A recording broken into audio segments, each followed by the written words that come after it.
Hello and welcome to Farm Journal Live. I'm editor Clint Grivis from our newsroom here in northern Indiana as we have storm clouds roll across us here with the remnants of Cristobal moving across the region.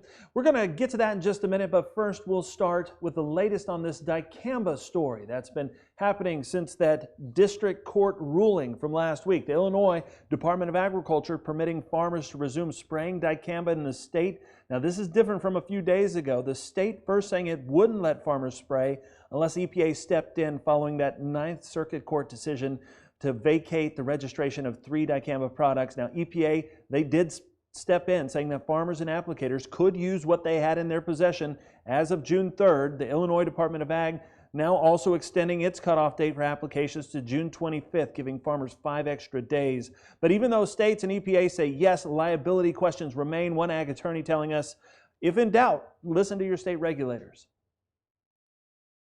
Also on what your state agency is putting out there and telling you whether it's allowed or not, because you have to look at who's ultimately going to enforce it. And the enforcer in most instances is going to be your state agency, your state Department of Agriculture. And so if they're telling you it's okay, then I would imagine they're not going to be coming out and fining you if you're spraying dicamba. He does say regardless, farmers do still have to follow the label instructions and abide by those cutoff days to spray. As we mentioned, the remnants of Tropical Storm Cristobal moving across parts of the Midwest, bringing heavy rain, gusty winds. Now, heavy rain hit Missouri on Tuesday morning. The National Weather Service there saying Cristobal will meet up with another weather system as that cold front approaches from the west, bringing high winds, possible flash flooding, and river flooding. Joining us for Farm Journal Live, we have USDA Meteorologist Brad Rippey. Brad, we've been following this tropical storm, now a low pressure system working its way north. How big of an issue could this cause here for the Midwest from a flooding and wind standpoint? Tropical Storm Cristobal has a long history of producing heavy rain going all the way back to last week in Central America and southeastern Mexico. It finally made a run at the U.S. Gulf Coast and made landfall on Sunday afternoon near the mouth of the Mississippi River. And since then, it has been tracking almost due northward through the Mississippi Valley. Now, some of that rain down in the south in particular has not been welcomed. We've been dealing with wetness in the northern delta all the way up into southeastern Missouri for much of the growing season to this point. But as we start to see the moisture moving further north, it's actually going to be beneficial. So once you get beyond Illinois and start talking about Iowa and Minnesota and the eastern Dakotas, for the most part, that will actually be highly beneficial moisture. 2 to 4 inches is going to go a long way at helping to replenish the soil profile. We've started to see some drying down in parts of the western Corn Belt. And given the fact that we've got some drier weather coming for mid-June, that could go a long way to helping crops get through these early stages of development. Yeah. You know, I want to talk about the drought and kind of where we sit or potential dryness out there moving through the rest of the summer. But boy, this seems like an early start to the hurricane and tropical storm season. Is it early? It is. This is, of course, Cristobal is the 3rd named storm of the Atlantic hurricane season, which officially begins on June 1st. 2 of those storms, Arthur and Bertha, occurred before the official start of the season. That is the 6th consecutive year we've seen at least one named storm in the Atlantic before the start of the hurricane season on June 1st. But as you know from the forecast that came out from the National Weather Service and others in May, we are expecting an extremely active hurricane season, much above normal activity. And I think this is an early harbinger of the fact that we are going to see a lot of spin-ups in the Atlantic heading for both the Gulf Coast and the Atlantic coast. Something really to watch as we head through the heart of the hurricane season in August, September, and October. Let's talk a little bit about some of the dryness because obviously those Gulf Coast, East Coast, going to be dealing with maybe potentially a lot of rain given if these tropical storms and hurricanes make their way to land. But let's talk about kind of the western plains. We have seen kind of an acceleration of dryness. We're waiting on the next drought monitor to come out, but we do know that there are some folks out there saying it feels and looks a little bit like 2011. Yeah, we have a classic flash drought situation developing across the southern plains. Last week's temperatures getting up above 100 number of days, 105 degrees in some places. And we have short-term dryness that has certainly developed over the last several weeks there. And now you've got the heat on top of that. No rainfall in sight. And so the only benefit I see from this is it's helping winter wheat to mature and be harvested very quickly. But it is not good for rangeland, for pastures and rain-fed summer crops. We're seeing a lot of stress early in the season now.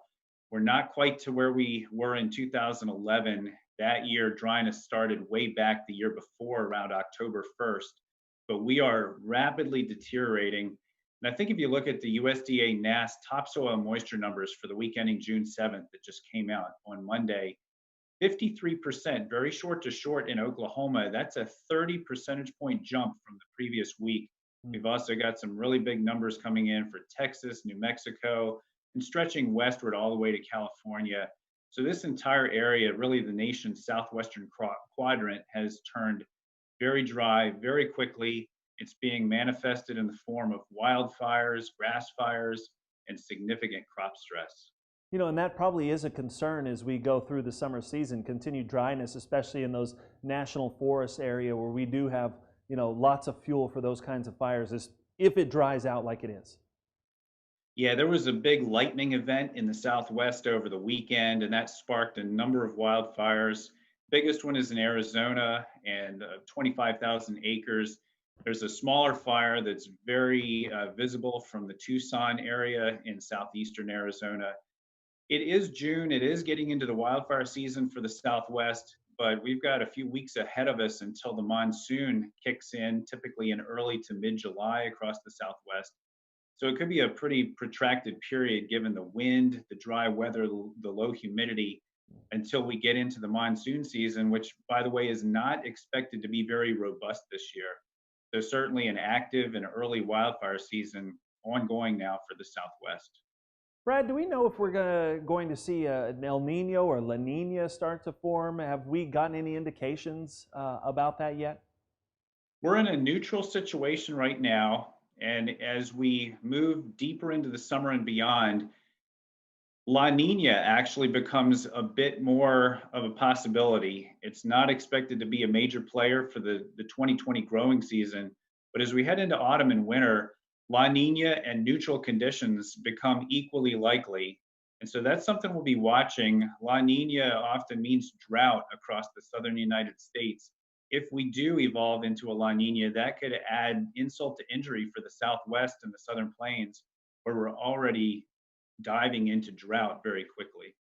Well, it is something to watch. I know the weather is never settled, always changing. We sure appreciate the insights. Thank you so much for joining us, Brad Rippey, USDA Meteorologist here on Farm Journal Live. Really appreciate it. No problem, Clinton. Always a pleasure. And thanks to all of you for watching Farm Journal Live today. Of course, you can keep up with the latest happenings around the country by going over to agweb.com. And if you're interested in our coronavirus coverage and the impacts of the agricultural industry, agweb.com/coronavirus. Again, have a great afternoon. Thanks for watching Farm Journal Live.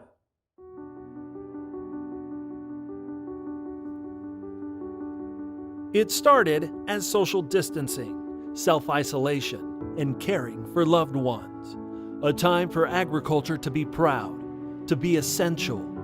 Now, it's changing. While states start to reopen and jobs resume, out here, the clouds are building. The path is uncertain. It's not the first time, it won't be the last. But we'll farm on. This soil is soaked in generations of sweat, of reinvention, of grit. Farm on is a calling. It's a mantra, a mindset. When the horizon dims and things turn dark, we'll find the light.